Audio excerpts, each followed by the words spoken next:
we're jamming. I want to jam it with you. We're jamming, and I hope you like jamming too. Ain't no rules, ain't no bar, we can do it anyhow. Neither can be bought nor sold, 'cause every day we pay the price with a human sacrifice. So life is worth much more than gold. Alright, we're jamming.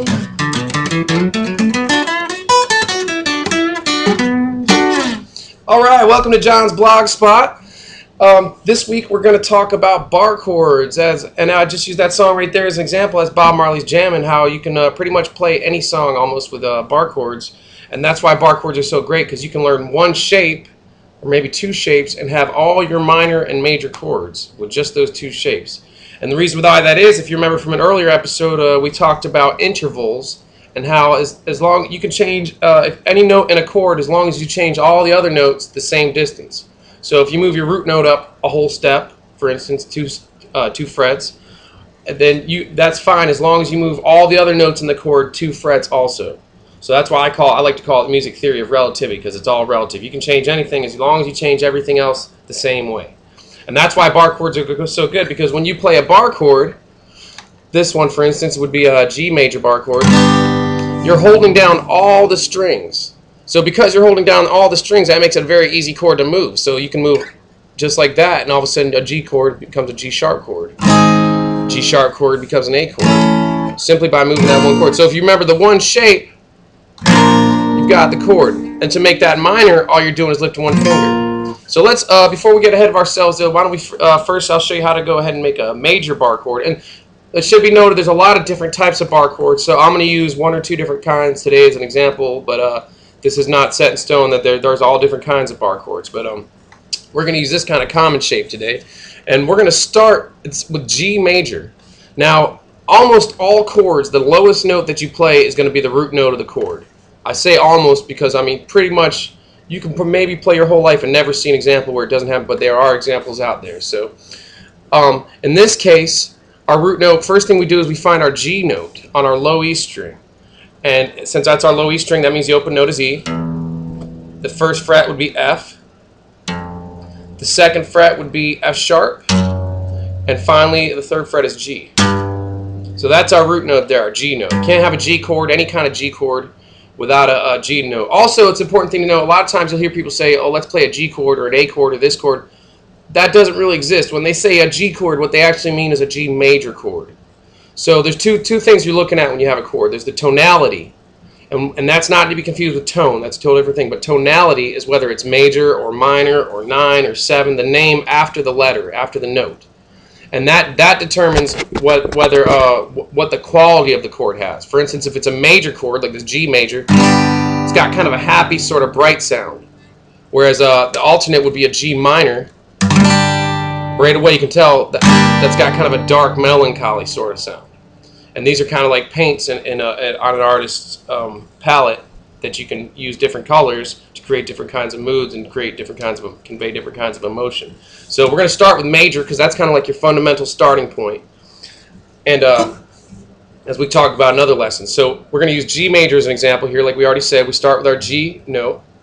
Then we're going to place our number 3 finger on our 5th fret on our A string. So we've got our pointer finger on our 3rd fret on our low E, and our 3 finger on our 5th fret, 2 frets over on our A string. Then we're going to place our pinky finger on the 5th fret on our D string, right below our 3 finger. Then our number 2 finger is going to go on our 4th fret on our G string. Now bear in mind where this 1 finger is that's holding down that G note, it's also holding down all those frets on that same thing, because it's also not only is it getting that G note on that E string, it's also getting this G note on this E string, as well as this D note on this B string, and hence the term bar chord, because that's kind of like a bar we're laying across the strings. It's almost like we're making a capo of our hands. Okay, so this is our G major chord, and once you've got, that's going to be a little bit difficult at first for a novice guitar player, because you just simply got to build up the strength in your hand to be able to hold all those strings. Sometimes when you hear it first come down, when people start, it'll sound something like this. You'll hear part of it. When that happens, what I recommend is holding down the chord as tight as you can for practice and hitting each individual note in the chord and making sure that all of those notes are resounding. If one of those notes is not resounding, that's the part of your hand you need to press down a little bit harder, or that finger, or whatever, and through that method you can figure out which ones are not. And over time, I promise you, it won't take long as you put a little work in.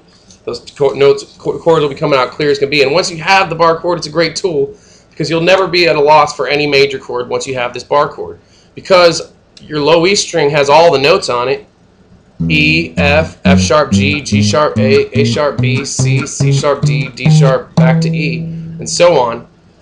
And this, if that means if this is a G major chord, that means you've got all your major chords with just that one shape, because that would be E major, which the open one looks a little bit different, but upon closer examination, it's actually the same thing. If you imagine that the open note, open strings are actually a fret, it still looks the same.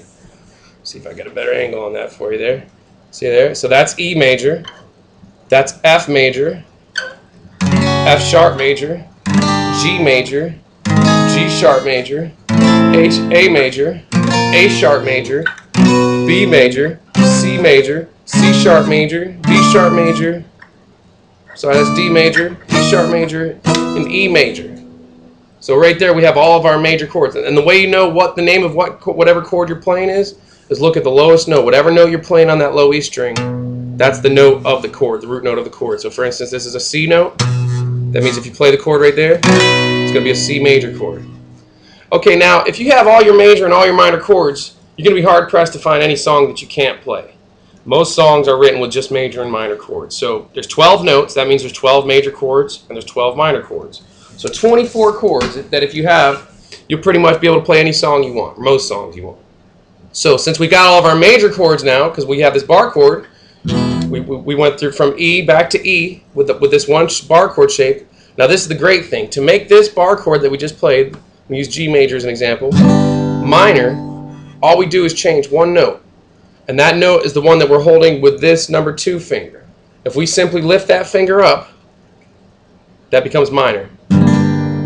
So now we went from G major to G minor. And if that's a G minor, that means that's got to be a G sharp minor, that's A minor, A sharp minor, B minor, C sharp minor, D minor, D sharp minor, E minor. So that's all your major and all your minor chords with 2 shapes.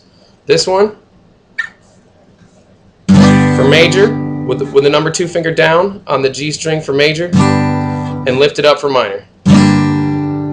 And that's our lesson this week. Thanks for checking out John's Blogspot. Don't forget to check out my YouTube page, One Funky Guitar, and also my website, Johnny's Lessons Learned at IntuitWebsites.com. Thanks. See you next week.